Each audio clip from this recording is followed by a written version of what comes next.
My son and his in-laws invaded my retirement cabin in the woods.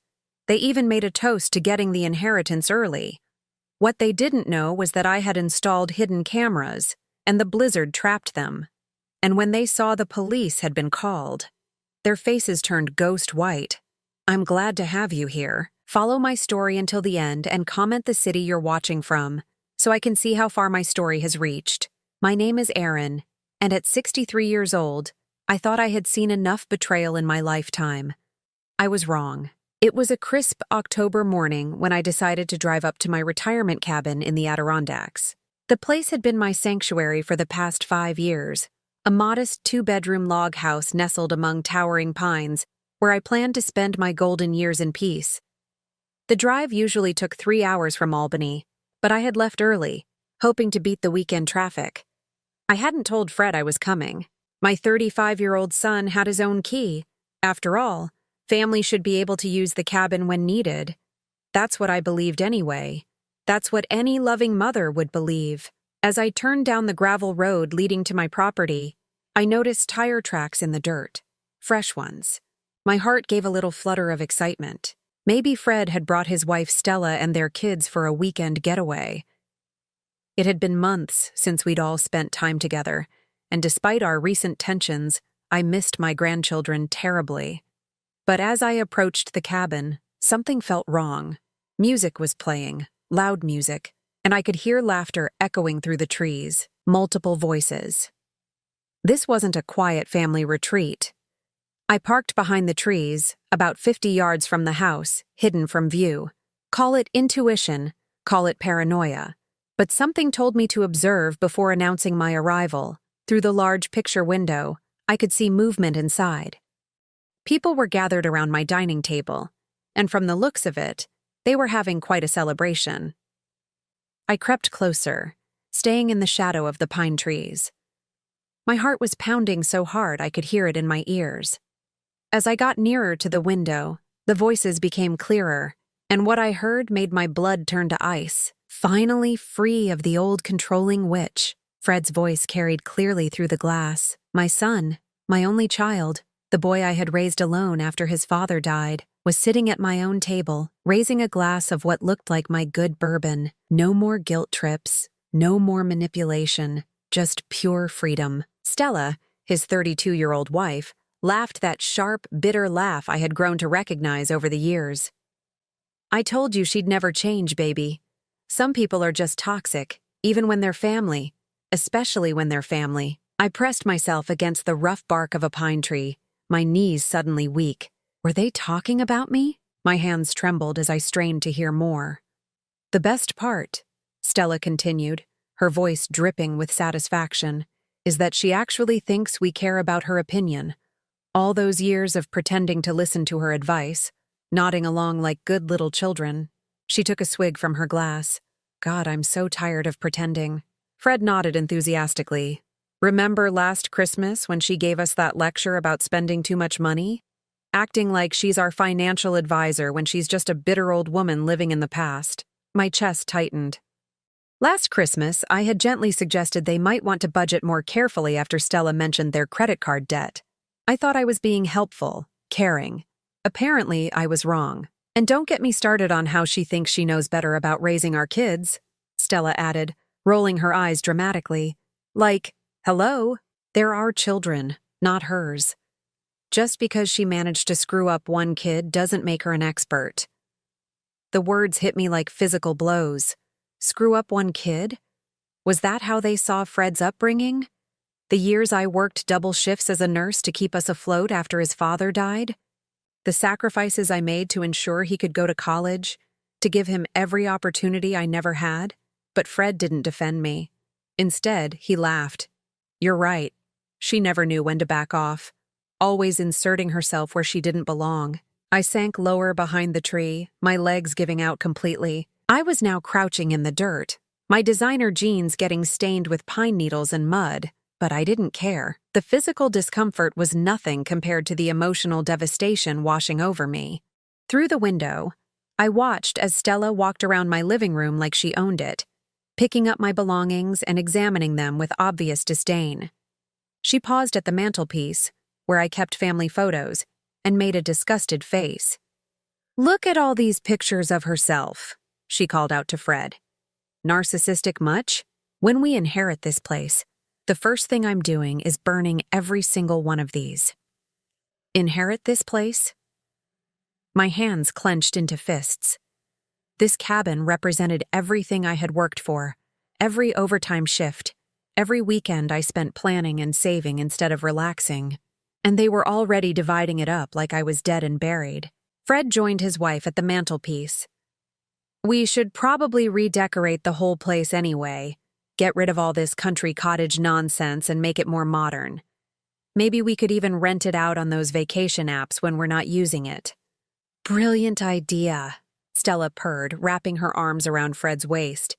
"Extra income stream. Your mother always was too sentimental about money. No business sense whatsoever." No business sense. I had built a comfortable retirement fund through careful investing and smart financial decisions. I owned this cabin outright, had no debt, and had even helped them out financially more times than I could count. But apparently, that made me financially incompetent in their eyes. As I watched my son and daughter-in-law plan my legacy's destruction, something cold and hard settled in my chest. This wasn't just casual complaining or venting frustration. This was deliberate, calculated disrespect. They had come to my sanctuary, used my things, drank my alcohol, and were celebrating what amounted to my demise. But the worst was yet to come. Stella walked over to my kitchen and opened the refrigerator, pulling out ingredients like she lived there. "I'm starving. Want me to make us some lunch with your mom's groceries? Make yourself at home," Fred replied with a cruel chuckle. "After all, this will all be ours soon enough anyway." The casualness of it all, the way they moved through my space, used my belongings, spoke about my death like it was an anticipated vacation, left me breathless with shock and pain. I had to get out of there before they saw me. My discovery had to remain secret, at least for now. Whatever they were planning, whatever this was really about, I needed time to think, to process, to figure out my next move. As I quietly crept back to my car, my mind was already racing. Something told me this was bigger than just inherited disrespect. There was something calculated about their presence here, something planned, and I was going to find out exactly what my son and his wife were really up to. The drive back to Albany passed in a blur of tears and rage. By the time I reached my apartment, I had made a decision that would change everything. If Fred and Stella wanted to play games with my life and my legacy, they were about to learn that this old woman still had a few tricks up her sleeve. The next morning, I called in sick to my part-time job at the community health center. At 63, I didn't really need to work anymore, but I enjoyed helping people and it kept me busy. Today, however, I had more pressing matters to attend to. I spent the entire day researching security cameras online. By evening, I had ordered a complete surveillance system with tiny, wireless cameras that could be hidden almost anywhere. The technology amazed me. These devices were no bigger than buttons and could stream directly to my phone. The salesman assured me they were perfect for keeping an eye on vacation properties. If only he knew. While I waited for the equipment to arrive, I couldn't stop thinking about what I had witnessed. The cruelty in their voices, the casual way they dismissed decades of my love and sacrifice. It played on repeat in my mind like a nightmare I couldn't wake up from. I called Fred that evening, my voice carefully neutral. "Hi, honey. How are things going?" "Oh, hi, Mom." His tone was different than usual, slightly irritated, as if I were interrupting something important. "Everything's fine. Stella and I are just having a quiet weekend." A quiet weekend. The lie came so easily to him. I wondered how many other lies he had told me over the years, how many times he had smiled to my face while harboring such contempt in his heart. "That's nice, dear. Are you at home?" "Yeah, just relaxing. You know how it is." I knew exactly how it was. He was probably sitting in my cabin at that very moment, drinking my bourbon and planning how to spend my inheritance money. "Well, I won't keep you. I love you, Fred." A pause, then, reluctantly, "Love you too, Mom." But even those 3 words sounded hollow, performed rather than felt. The surveillance equipment arrived by express delivery on Tuesday. I spent Wednesday learning how to set up the system and Thursday morning driving back to the Adirondacks. This time, I parked even further away and hiked through the woods to approach the cabin from behind. They were still there. Fred's car was hidden behind the cabin, and I could smell smoke coming from the chimney. They had settled in like permanent residents. I waited until I saw them both leave in Stella's car, probably going into town for supplies, before making my move. I had about 2 hours, and I intended to use every minute. The spare key was still hidden under the fake rock where I had always kept it. As I entered my own home, I felt like a burglar, my heart pounding with nervous energy. But this was my property, my sanctuary that they had violated. The place was a mess. Empty bottles cluttered the coffee table, dirty dishes were piled in the sink, and they had clearly been sleeping in my bed. The sheets were rumpled and stained, and Stella's expensive makeup was scattered across my dresser like she owned it. But what really caught my attention was the paperwork spread across my dining table. I moved closer, my hands shaking as I examined the documents. There were real estate listings for cabins in the area, printouts of property values, and most shocking of all, what appeared to be a rough draft of a power of attorney document with my name on it. My blood ran cold as I read the legal language. They weren't just planning to inherit my cabin, they were planning to take control of all my assets while I was still alive. I quickly photographed everything with my phone, then got to work installing the cameras. I placed one in the living room, hidden behind a book on the shelf. Another went in the kitchen, disguised as part of the smoke detector. A third camera was positioned in the bedroom, and the last one I installed outside, hidden in the birdhouse that hung from the porch eaves. As I worked, I discovered more evidence of their extended stay. Stella's clothes were hanging in my closet. Fred's toiletries were arranged in my bathroom. They had moved in completely, treating my retreat like their own personal vacation home. But the most disturbing discovery was in my bedside drawer. Among my personal items, I found a notebook in Stella's handwriting. The pages were filled with calculations and plans that made my stomach turn.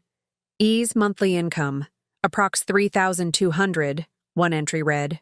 Total assets, house in Albany, Esther $200,000, cabin, Esther $150,000, savings and retirement, Esther $400,000, total worth, approximately $750,000. They had been researching my finances, calculating my net worth like I was a stock they were planning to purchase, but it got worse. Fred thinks we should wait for natural causes, another entry stated. But at 63, she could live another 20 years. Too long. Need to explore other options. Other options? My hands trembled as I read those words. What exactly did Stella mean by other options? The notebook continued with research about power of attorney laws, notes about proving mental incompetence, and what appeared to be a timeline for gaining control of assets within 6 months. I photographed every page, my mind reeling. This wasn't just greed or impatience about inheritance. This was a calculated plan to steal my life's work while I was still alive to suffer through it. I heard a car approaching and quickly closed the notebook, placing it back exactly where I had found it. Through the window, I watched Stella's bright red sedan pull into the driveway. I had just enough time to slip out the back door and disappear into the woods. From my hiding spot among the trees, I watched them unload groceries. Expensive groceries purchased with money they didn't have, probably charging everything to credit cards they expected me to pay off eventually. That evening, safe in my Albany apartment, I logged into the surveillance app on my phone. The cameras were working perfectly, giving me clear views of my violated sanctuary. What I saw over the next few hours confirmed my worst fears. Fred and Stella weren't just staying at my cabin. They were living there full-time. They had brought more belongings, had clearly been there for weeks, and their conversations, now that they thought they were completely alone, revealed the true depth of their betrayal. I found a lawyer who specializes in elder law, Stella was saying as she prepared dinner in my kitchen. He says if we can prove she's becoming mentally unstable, we can petition for guardianship. Fred looked uncomfortable. Stella, I don't know about this. She seems pretty sharp to me. Of course she seems sharp to you. She's your mother. You don't see the signs because you don't want to see them. Stella's voice was patient, like she was explaining something simple to a child. But think about it. She lives alone. She's becoming more isolated. She sometimes repeats herself when she tells stories. A good lawyer could work with that. But what if she fights it? Stella smiled, and even through the grainy camera footage I could see the coldness in her expression. Then we make sure she has something bigger to worry about. A fall down the stairs, maybe. A gas leak. An accident. The blood drained from my face. Was she actually suggesting what I thought she was suggesting? Fred jumped up from the table. Jesus, Stella. You can't be serious. Calm down, she said dismissively. I'm not talking about anything dramatic. Just something that would make her seem fragile, confused, unable to care for herself safely. That's my mother you're talking about. Stella's mask of patience slipped slightly. Your mother who treats you like a child, who controls every aspect of our lives with her guilt trips and her money.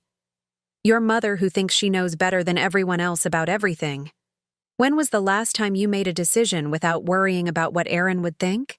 Fred was quiet for a long moment. Then, in a voice so low I almost couldn't hear it, she wasn't always like that, wasn't she? Stella moved closer to him, her voice becoming gentle and manipulative. Think about growing up. Think about how she always had to be the center of attention. Always the martyr working so hard for poor little Freddie. She turned your father's death into her personal tragedy and made you feel guilty for existing. I gasped, my hand flying to my mouth. How dare she twist my grief, my struggle into something selfish. I had worked myself to the bone to give Fred a good life after his father died suddenly of a heart attack when Fred was only 12. But Fred was nodding slowly, and I watched in horror as Stella rewrote our family history. You're right, he said finally. She did make everything about her suffering. Even when I got married, she had to make comments about how young we were, how we should wait, like she couldn't stand seeing me happy. That wasn't true. I had concerns about Fred marrying Stella after only knowing her for 8 months, but I had kept most of my doubts to myself and had tried to be supportive. Exactly, Stella purred, wrapping her arms around him. And now she's alone and bitter, and she wants to drag us down with her, unless we take control first. As I watched my son nodding along with his wife's poisonous words, I realized that my discovery at the cabin was only the beginning. Whatever Fred and Stella were planning, it was far more dangerous than simple greed. They weren't just after my money. They were after my life itself. And from the looks of things, they were willing to do whatever it took to get it. By Friday morning, the weather forecast was predicting what meteorologists were calling a historic blizzard, the kind that hits the Adirondacks maybe once every 10 years. They were talking about 2 to 3 feet of snow, winds up to 60 miles per hour, and temperatures dropping to 20 below zero. The kind of storm that could trap people for days. Perfect. I had been monitoring Fred and Stella through my cameras for 3 days now, watching their elaborate charade of playing house in my sanctuary. They had grown comfortable, careless even. Stella had started rearranging my furniture to suit her taste, and Fred had brought his gaming equipment from home, setting it up in my living room like he was moving in permanently. But what disturbed me most were their continued conversations about gaining control of my assets. They had contacted that elder law attorney Stella mentioned, and I watched through the cameras as they practiced their story about my supposed mental decline. Remember, Stella coached Fred as they sat at my dining table, don't oversell it. Just mention how she's been repeating herself, how she seems confused about dates sometimes. Maybe mention that time she forgot she already invited us to dinner and called to invite us again. That had happened once, 6 months ago, because I had genuinely forgotten in the chaos of helping my neighbor through a medical emergency. But in Stella's version, it became evidence of dementia. What if they want to examine her? Fred asked nervously. They will. That's when we implement phase 2 of the plan. Stella's smile was chilling. A little fall, maybe a bump on the head. Nothing fatal, just enough to make her seem fragile and confused. Then we swoop in as the concerned family members who need to protect her from herself. I had heard enough. It was time to turn the tables. The blizzard was supposed to hit Saturday evening, but I had been tracking its progress obsessively. Weather patterns in the mountains could be unpredictable, and I was counting on this storm to be everything the forecasters promised. Saturday afternoon, I loaded my car with supplies and drove to a small motel about 30 miles from the cabin. Close enough to monitor the situation, but far enough away to have power and heat when the storm hit. The place was run by an elderly couple who remembered me from previous visits, and they were happy to let me check in early. "Storm's supposed to be a real monster," the desk clerk told me as he handed me the room key. "You picked a good time to get off the mountain roads." If only he knew how carefully I had planned this timing. By 4 o'clock Saturday afternoon, the first snowflakes were falling. I watched through my phone as Fred and Stella moved around the cabin, completely oblivious to what was coming. They had groceries for maybe 3 days, enough firewood for a normal weekend, and no understanding of how quickly conditions could deteriorate in the mountains. The snow started falling harder around 6 o'clock. Through the cameras, I could see Fred looking out the window with growing concern. "Maybe we should head back to Albany," he said to Stella, who was cooking dinner in my kitchen. "The roads are getting pretty bad." "Don't be such a worrier," Stella replied dismissively. "It's just snow. We have 4-wheel drive." But I knew something they didn't. The access road to my cabin was notoriously difficult in winter weather. It was a narrow, winding path that hadn't been plowed yet, and with the way the snow was accumulating, it would be impassable within hours. By 8 o'clock, the storm was in full force. The wind was howling through the trees, and snow was falling so heavily that the cameras could barely see across the yard. I watched Fred try to open the front door, only to find a 3-foot drift had already formed against it. "Stella!" he called out, and I could hear the panic creeping into his voice even through the surveillance audio. "We might have a problem." She joined him at the door, and I saw her face change as she realized the severity of their situation. "This is more than they predicted," she said, her usual confidence wavering. "We need to try to get out now before it gets worse," Fred said, already reaching for his coat. But when they opened the garage door, they discovered what I had been hoping for. The driveway was completely impassable, buried under several feet of snow, and their car was just a vague shape under a white mound. "We're stuck," Stella said flatly. "It's fine," Fred tried to reassure her, though he sounded like he was trying to convince himself. "People get snowed in all the time in the mountains. We'll just wait it out." What they didn't know was that I had taken some precautions to ensure their stay would be as uncomfortable as possible. 3 months ago, when I first started suspecting something was wrong with Fred's behavior, I had upgraded the cabin's heating system to a smart thermostat that I could control remotely.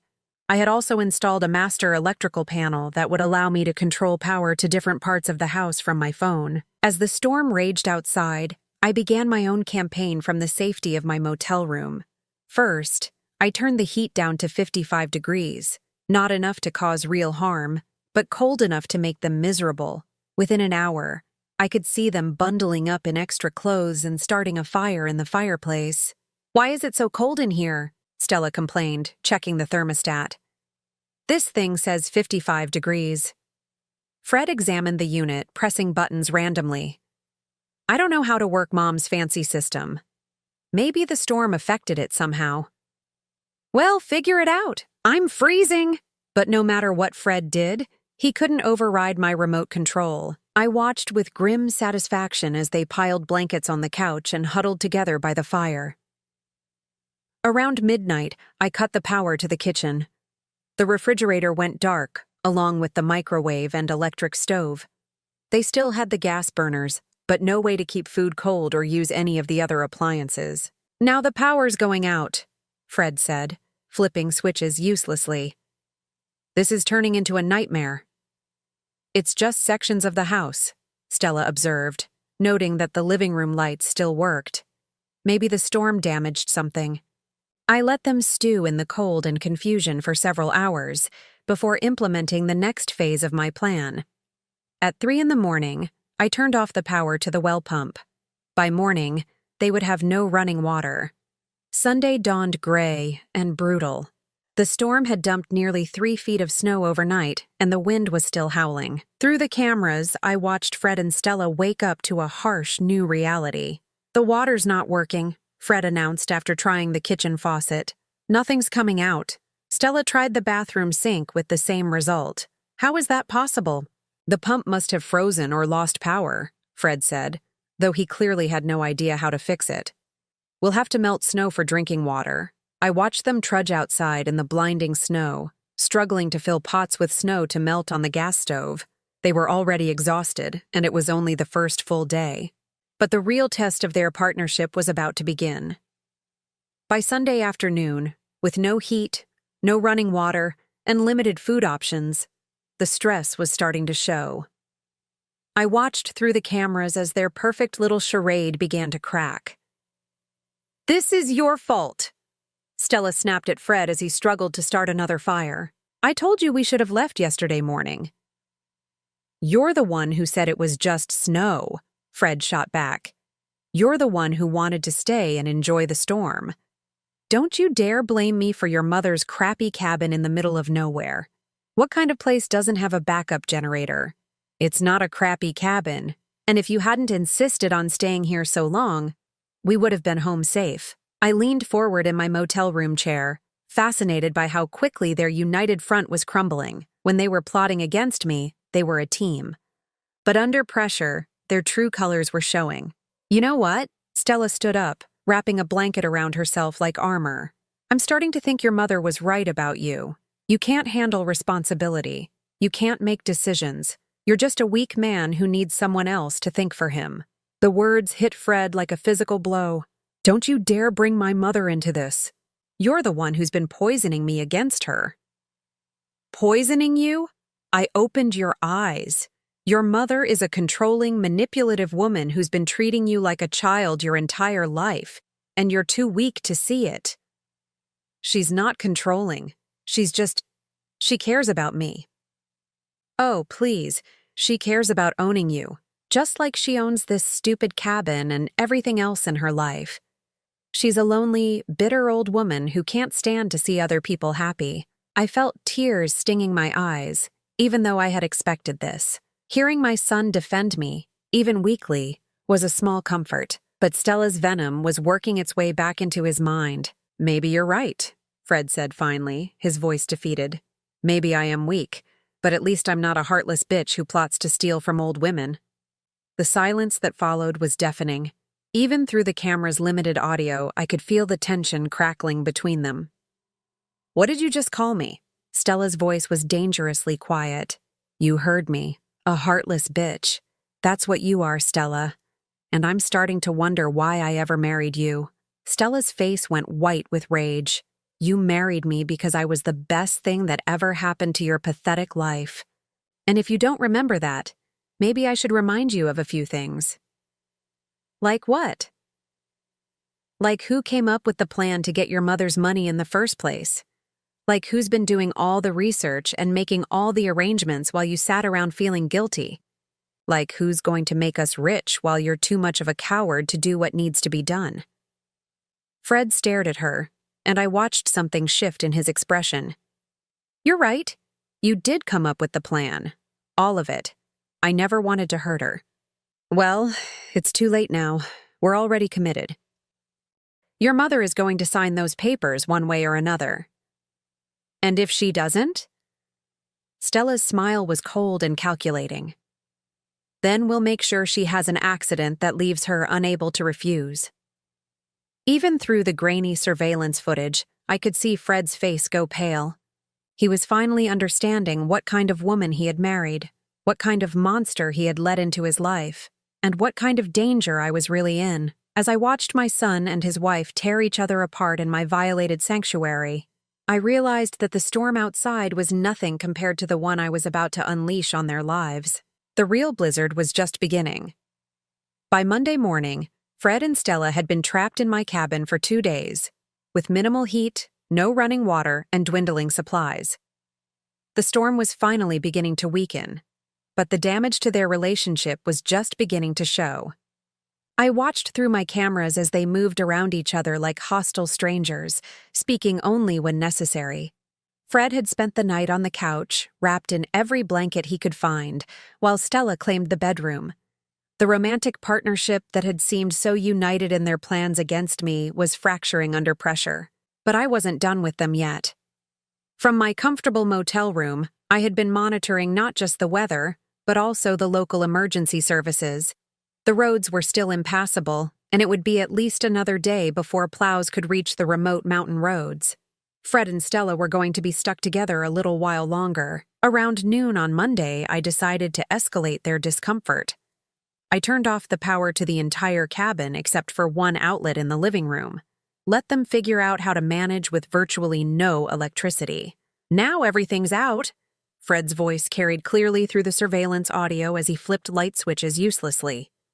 What the hell is wrong with this place? It's a piece of junk. That's what's wrong with it. Stella snapped from the kitchen, where she was trying to open a can of soup by candlelight. Your precious mother's little retirement dream is falling apart just like everything else in her life. Don't talk about her like that. Why not? She's not here to defend herself. And after what we're planning to do to her, does it really matter what I say? Fred went quiet, and I leaned closer to my phone screen, straining to catch every nuance of their body language. Something was shifting in him, some internal struggle that I found fascinating to watch. Stella, he said finally, I've been thinking about this whole thing. Maybe we should just wait for her to die naturally. I mean, she's 63. That's not exactly young. Stella stopped trying to open the can and turned to stare at him. Are you kidding me right now? We've been planning this for months. We've already put things in motion, and now you're getting cold feet? It's not cold feet. It's conscience, maybe. She's my mother. She's a bitter old woman who's been controlling your life since you were born. Stella slammed the can down on the counter so hard it dented. She made you feel guilty for breathing, Fred. She turned you into a weak, indecisive man who can't make a move without worrying about what mommy thinks. That's not true, isn't it? When was the last time you made a decision, any decision, without considering how it would affect her feelings? When did you last do something you wanted instead of something she approved of? Fred was quiet for a long moment. When he finally spoke, his voice was small and uncertain. She sacrificed a lot for me after Dad died. Did she? Or did she just make sure you never forgot about her sacrifices? There's a difference, Fred. A manipulative parent doesn't let you forget what they've done for you. They use it as a weapon. I felt like I had been punched in the stomach. Was that really how Fred saw my love? Had every sacrifice I made, every extra shift I worked, every dream I deferred for his sake, had all of that been perceived as manipulation? But Stella wasn't finished destroying my son's faith in me. You want to know something funny? She continued, her voice taking on a cruel edge. Your mother isn't even your biological mother. The words hung in the air like a bomb waiting to explode. Fred went completely still. What did you just say? You heard me. She's not your real mother. Well, she gave birth to you, but you're not her husband's child. That's impossible. You're lying. Stella pulled out her phone, scrolling through what looked like saved photos. Remember when I was helping her organize those old photo albums last Christmas? I found some interesting paperwork mixed in with the pictures. Medical records from when you were born. She showed him the phone screen, and even through the surveillance camera, I could see Fred's face go white. Your father, her husband, was deployed overseas for 14 months before you were born. Military records don't lie, Fred. The timeline doesn't work. My hands flew to my mouth as I watched my son's world shatter. Yes, the secret Stella had discovered was true, but it wasn't the whole truth. It was so much more complicated than she was making it seem. Fred's biological father was my late husband's best friend, Marcus, who had comforted me during a particularly difficult period when David was overseas. It happened once, during a moment of loneliness and fear, and I had regretted it immediately. When I discovered I was pregnant, I prayed the child was David's, but the timing made it impossible. I never told David, and Marcus moved across the country shortly after. When David returned from deployment, he assumed Fred was his son and loved him completely. David died never knowing the truth, and I had intended to take the secret to my grave. So, All those years, Stella continued with obvious satisfaction. When she was playing the martyred single mother, she was really just covering up her own adultery. Your father, the man who raised you, who loved you, was raising another man's bastard child. Stop it, Fred whispered, but there was no strength in his voice. And the best part? She let you feel guilty your entire life for being a burden to her. She made you think you owed her everything because she was such a wonderful, sacrificing mother, when really, you were just the evidence of her betrayal. Fred sank into a chair, his head in his hands. I could see his shoulders shaking, and I realized he was crying. That's why she's so controlling, Stella pressed on, clearly enjoying Fred's devastation. She's terrified someone will find out the truth. She's been living a lie for 35 years, and you're the proof of it. How long have you known? Fred's voice was muffled, broken. About 6 months. I was going to tell you eventually, but I wanted to wait for the right moment. This seemed like a good time to open your eyes about who your mother really is. 6 months.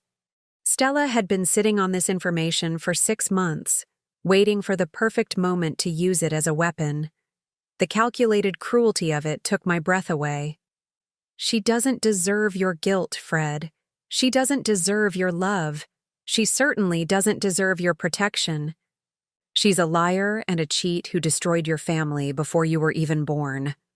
I watched my son struggle with this revelation, seeing him rewrite every memory, every moment of our relationship through this new, distorted lens.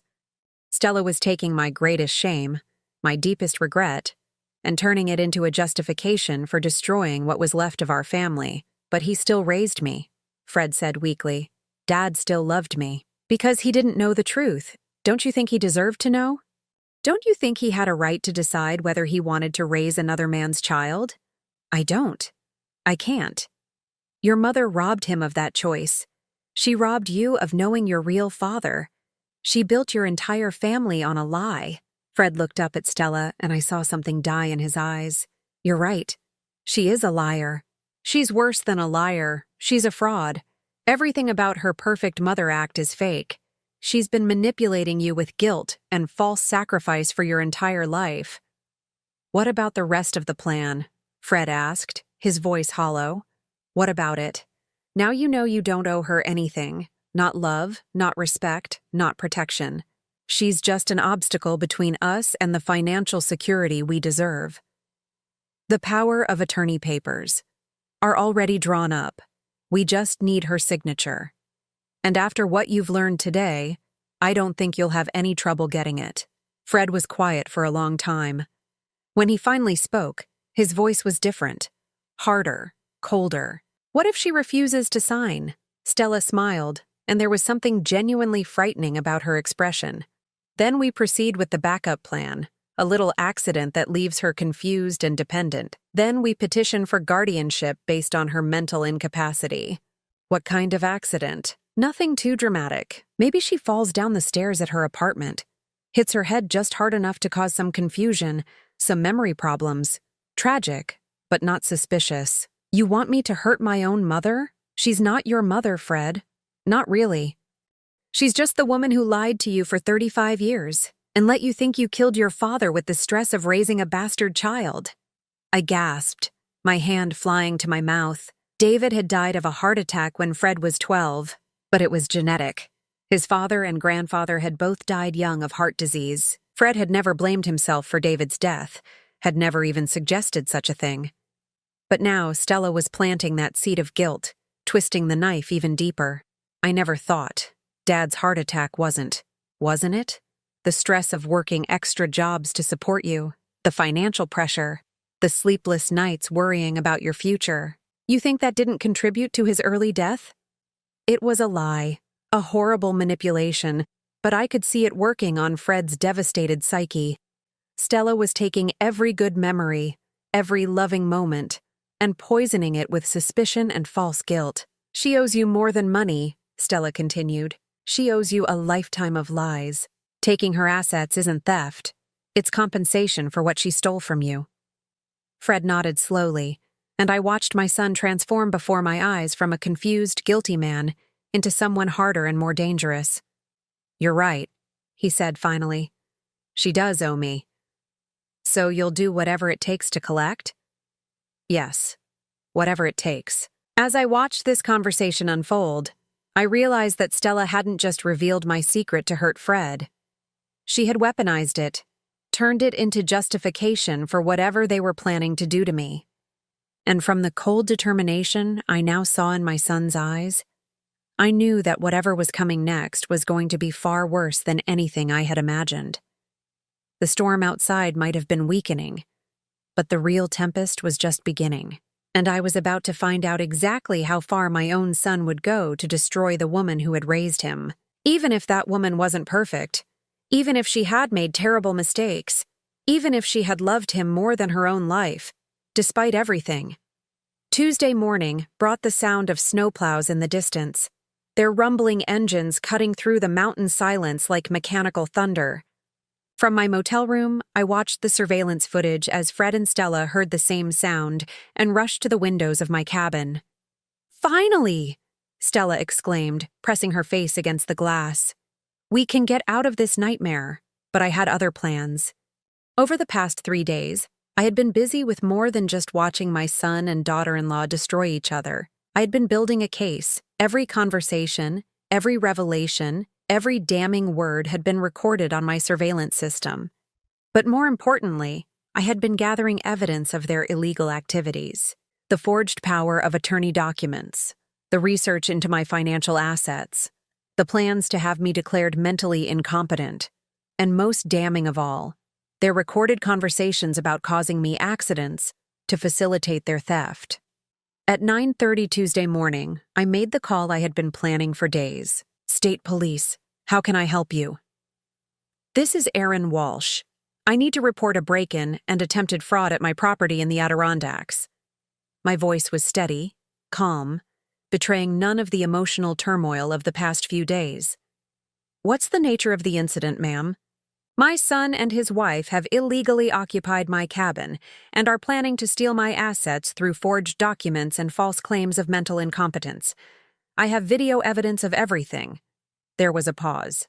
"Ma'am, are you sure this isn't a family dispute that should be handled civilly?" "Officer, they have discussed causing me physical harm to facilitate their theft. This is criminal conspiracy, fraud, and potentially attempted assault. I have hours of recorded evidence." That got their attention. Within an hour, I was sitting in the county sheriff's office, handing over copies of every recording, every photograph, every piece of evidence I had gathered. Sheriff Rebecca Martinez listened with growing amazement as I played back Fred and Stella's conversations. "Mrs. Walsh," she said when I finished, "this is one of the most comprehensive cases of elder abuse conspiracy I've ever seen. Your son and daughter-in-law have essentially confessed to multiple felonies on camera. What happens now?" "Now we go arrest them. But I have to ask, are you sure you want to press charges against your own son?" I thought about that question for a long moment. 3 days ago, I might have hesitated. 3 days ago, I still believed that Fred was fundamentally good, just misled by his manipulative wife. But after watching him agree to physically harm me, after seeing him embrace Stella's twisted logic about my owing him compensation for being born, I knew the truth. Fred had made his choice. He had chosen greed over love, cruelty over compassion. "Yes," I said firmly. "I want to press full charges against both of them." Sheriff Martinez nodded. "We'll need you to come with us to identify them and provide access to the property. Are you prepared for that confrontation?" "I've been preparing for it all week." The caravan of police vehicles wound up the mountain road slowly, snowplows having cleared only a single lane. I rode in the sheriff's SUV, my hands folded calmly in my lap despite the storm of emotions raging inside me.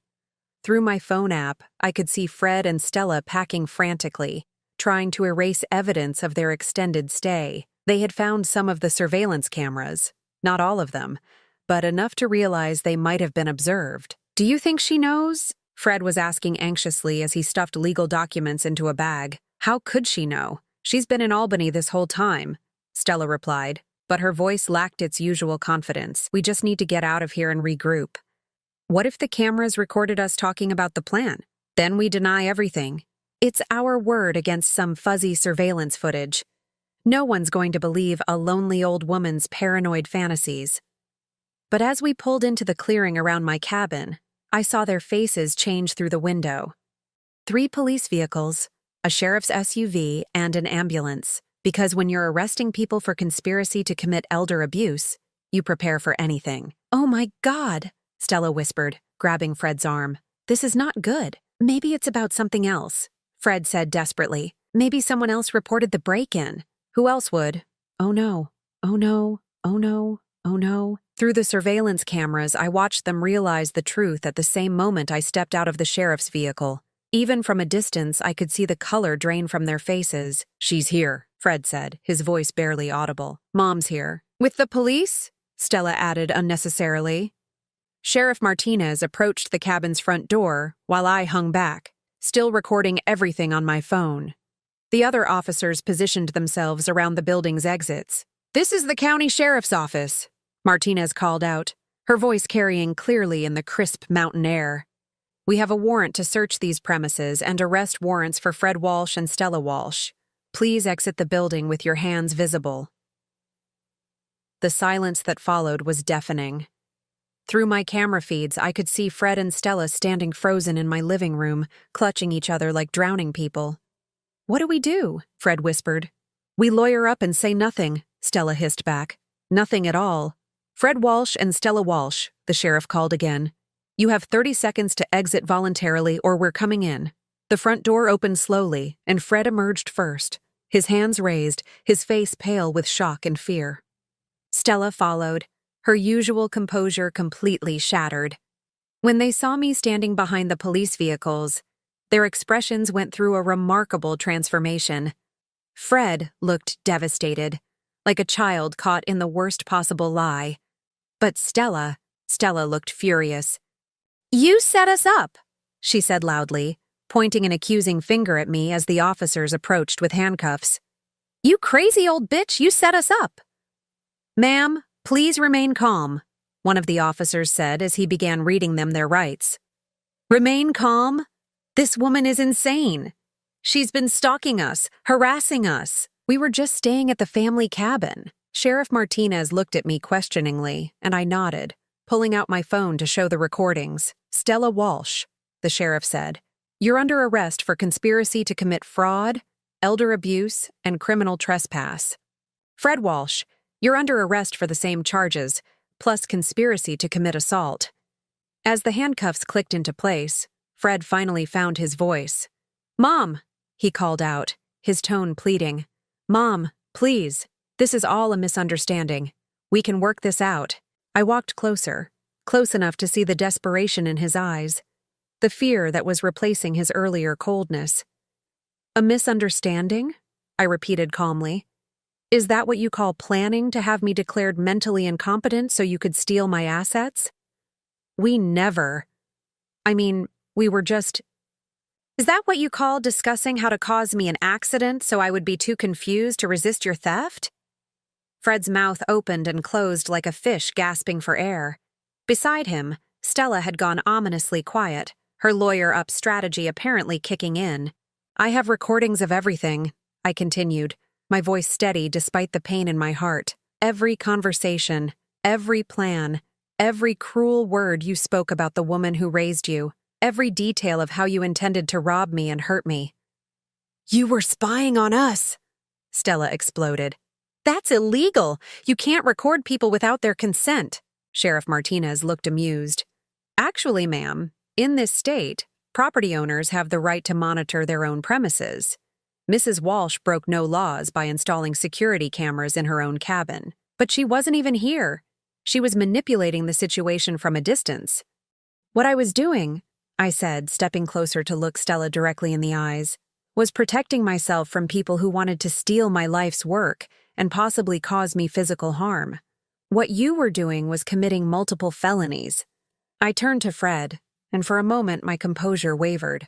This was still my son, Still the little boy I had raised and loved despite everything. The saddest part, I said softly, is that if you had just asked for help, if you had come to me honestly about your financial problems, I would have helped you. I always helped you, Fred. All you had to do was ask. Tears were streaming down Fred's face now. I'm sorry, Mom. I'm so sorry, Stella said. She made me think. Stella didn't make you think anything, I interrupted. She showed you who you really are. She gave you permission to act on thoughts and feelings you already had. The cruelty, the greed, the willingness to hurt someone who loved you, that came from inside you, Fred. She just helped you embrace it. That's not true. I never wanted to hurt you. You agreed to cause me physical harm to steal my money. You celebrated the idea of my death. You called me controlling and manipulative and said you were glad to be free of me. I heard every word, Fred. I saw your face when you said them. As the officers led them toward the patrol cars, Stella turned back one more time, her mask of civilization completely gone. You're a vindictive old witch, she screamed. You destroyed your own family out of spite. You'll die alone and bitter, and everyone will know it's because you're too cruel to forgive. I am alone, I replied calmly, but I'm not bitter, and I'll die knowing that I protected myself from people who wanted to use me, rob me, and hurt me. That's not cruelty, Stella. That's self-preservation. Sheriff Martinez approached me as the patrol cars disappeared down the mountain road. Mrs. Walsh, there will be a court hearing next week. The district attorney will want to go over your evidence in detail. I'll be there. I have to ask, are you sure about pressing charges? This will likely mean significant jail time for both of them, especially your son. I looked back at my cabin, violated and damaged by people I had trusted. Then I thought about the recordings, the plans they had made, the casual way they had discussed destroying me. Sheriff, I said finally, my son chose his path. He chose greed over love, cruelty over kindness. Those choices have consequences. I'm not responsible for protecting him from the results of his own decisions anymore. She nodded respectfully. What will you do now? I looked around at the snow-covered mountains, the pristine wilderness that had always been my sanctuary. For the first time in days, it felt peaceful again. I'm going to reclaim my life, I said. And I'm going to live it for myself, not for people who see me as nothing but a source of money to steal. As the sheriff's vehicles departed, leaving me alone with my thoughts and my violated sanctuary, I felt something I hadn't experienced in years: freedom. Complete, uncompromising freedom from the weight of other people's expectations, manipulations, and greed. For the first time in my life, I was truly free to be myself. 6 months later, I stood on the deck of my cabin watching the morning mist rise from the lake below. The same mountains surrounded me, the same pine trees whispered in the breeze, but everything had changed. Most importantly, I had changed. The legal proceedings had been swift and decisive. Fred was sentenced to 18 months in minimum security prison and 5 years probation. Stella received 2 years in state prison and a 10-year restraining order preventing her from contacting me. The charges of conspiracy to commit fraud, elder abuse, and criminal trespass had been ironclad, thanks to their own recorded confessions. But the real justice wasn't in their sentences. It was in the peace I had found. I spent the first month after their arrest simply cleaning my cabin, removing every trace of their presence. I replaced the bedding they had soiled, repainted the rooms they had occupied, and installed new security systems, not out of paranoia, but simply because I could afford to protect what was mine. The hardest part was going through Fred's childhood belongings, stored in boxes in my basement. Photos of birthday parties, school awards, Mother's Day cards written in crayon. All the evidence of a relationship I had thought was built on love, but which had apparently been poisoned by resentment I never knew existed. I burned most of it in a ceremonial fire by the lake one evening in November. Not out of spite, but out of necessity. I needed to let go of the mother I had been, the woman who had defined herself through sacrifice and service to ungrateful people. The woman I was becoming was someone entirely different. My first step toward rebuilding my life was updating my will. Everything I owned would now go to charity. Specifically, organizations that helped elderly people protect themselves from financial abuse. If my assets couldn't benefit my family, they would at least protect other families from similar betrayals. The second step was more personal. I hired a genealogist to help me locate Marcus, Fred's biological father. After 35 years, I felt I owed him the truth about his son, even if that truth was painful. We met at a quiet restaurant in Portland, where Marcus had built a successful career as an engineer. He was 68 now, graying and distinguished, with Fred's same eyes and stubborn chin. When I told him everything, about Fred's birth, about the secret I had kept, about what his son had become, he listened with quiet dignity. "I always wondered," he said finally. "When I saw his picture on your Christmas cards, the resemblance was striking. But I assumed I was seeing things I wanted to see. Do you want to meet him?" I asked. "When he gets out of prison?" Marcus was quiet for a long time, staring out the restaurant window at the harbor beyond. "What kind of man did he become, Aaron?" "Really?" I told him the truth. About Fred's weakness, his willingness to be manipulated, his ultimate choice to participate in plans to hurt me. I didn't sugarcoat anything or make excuses. "Then no," Marcus said sadly. "I don't think I want to meet him. I've built a good life, raised 3 children who love and respect me. I don't need the complications of a son who would plot against his own mother." We parted on good terms, but with the understanding that this chapter was closed. Some secrets, once revealed, don't lead to healing. Sometimes they just confirm that the choices made long ago were the right ones. My third step toward freedom was the most challenging, learning to be alone without being lonely. For decades, my identity had been wrapped up in being needed. I was Fred's mother, the woman who sacrificed for her child. I was the reliable friend who could be counted on to help in any crisis. I was the dependable employee who stayed late and worked holidays. Now, for the first time since I was 28 years old, I had no one depending on me for anything. The silence was terrifying at first. No phone calls asking for money or advice or emotional support. No guilt trips about missed dinners or forgotten birthdays. No one monitoring my choices or questioning my decisions. Just quiet. I spent my first Christmas alone in 40 years, and instead of feeling sad, I felt liberated. I cooked exactly what I wanted to eat, watched movies I enjoyed, and went to bed early without worrying about anyone else's schedule or needs. On New Year's Eve, I threw my own party. A party of one, with good wine and better music, celebrating not the arrival of a new year, but the death of an old version of myself. Spring brought new beginnings in ways I hadn't expected. I joined a hiking group for women over 50, and for the first time in decades, I made friends who knew nothing about my past, who liked me for who I was rather than what I could do for them. There was Margaret, a retired teacher who had divorced her cheating husband at 60 and was learning to rock climb. Linda, a former nurse who had lost her husband to cancer and was now volunteering at an animal shelter. Patricia, a grandmother whose adult children lived across the country and who was building a life that didn't revolve around waiting for their visits. We were all women who had been defined by our relationships to other people and were now discovering who we were as individuals. The bond between us was stronger than any family connection I had ever experienced, because it was based on choice rather than obligation. "You know what I love about this group?" Margaret said one afternoon as we rested at a mountain overlook. "Nobody here expects anyone else to fix their problems or make them happy. We just enjoy each other's company." That was it exactly. For the first time in my adult life, I was part of a group where the relationships were balanced, where everyone gave and took equally, where no one was keeping score. As summer arrived, I made a decision that surprised even me. I put my Albany apartment on the market and moved to the cabin full-time.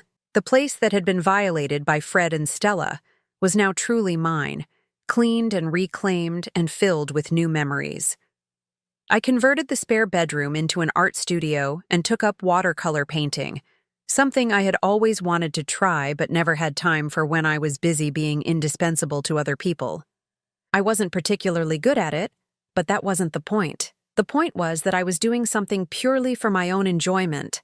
I adopted a dog from the local shelter, a 3-year-old golden retriever named Sunny, who had been abandoned by a family that decided they didn't want the responsibility anymore. The irony wasn't lost on me, but Sunny and I understood each other. We were both learning to trust again. On a warm evening in July, exactly 1 year after I had discovered Fred and Stella's betrayal, I received an unexpected letter. It was from Fred, written in the careful handwriting I remembered from his childhood homework. "Dear Mom," it began, and I almost stopped reading right there. But curiosity won out. "I know you probably don't want to hear from me, and I understand why. I've had a lot of time to think about what I did, what we did, and I'm horrified by the person I became. Stella is divorcing me, by the way. She blames me for getting caught, says I was too weak to go through with the plan properly. Maybe she's right about that. I'm not writing to ask for forgiveness or to make excuses. I know what we did was unforgivable. I just wanted you to know that I remember now who you really were when I was growing up. I remember the night shifts you worked so I could have new school clothes. I remember how you sat with me in the emergency room when I broke my arm, even though you had worked a double shift and were exhausted. I remember the way you cheered at my graduation, louder than any other parent there. Stella convinced me that those memories were fake, that you were just manipulating me with false love. But they weren't fake. They were real. And you were real. And I threw it all away for money that wasn't even mine to take. I don't expect anything from you. I just wanted to say I'm sorry, and that I finally understand what I destroyed. When I get out of here, I'm going to try to become the kind of man you deserve to have as a son. I know it's too late for us, but maybe it's not too late for me to be better than I was. I hope you're happy, Mom. I hope you're finally free to live for yourself instead of for people who didn't appreciate what they had. Love, Fred P.S. I never thanked you for not telling me about my biological father when I was young. I understand now why you kept that secret. You were protecting me from confusion and pain, just like you protected me from everything else. Thank you for that. I read the letter 3 times, sitting on my deck with Sunny at my feet, and my evening tea growing cold in my hands. There was genuine remorse in Fred's words, real understanding of what he had lost and why. But it was too late, not because I couldn't forgive him. I had already forgiven him, for my own peace if nothing else. It was too late because I was no longer the woman who needed to be needed, who defined herself through her relationships with other people. I was someone new now.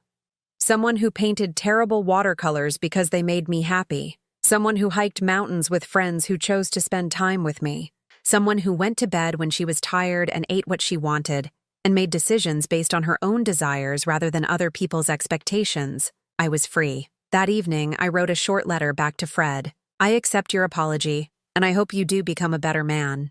But I won't be part of that journey. I've spent enough of my life helping other people find themselves. Now I'm focused on my own path. I wish you well, but from a distance. Aaron. I didn't sign it Mom because I wasn't his mother anymore, not in any way that mattered. The next morning, I mailed the letter and then took Sunny for a long walk through the woods. We followed deer trails and discovered hidden streams, exploring territory I had never seen before despite owning this land for years.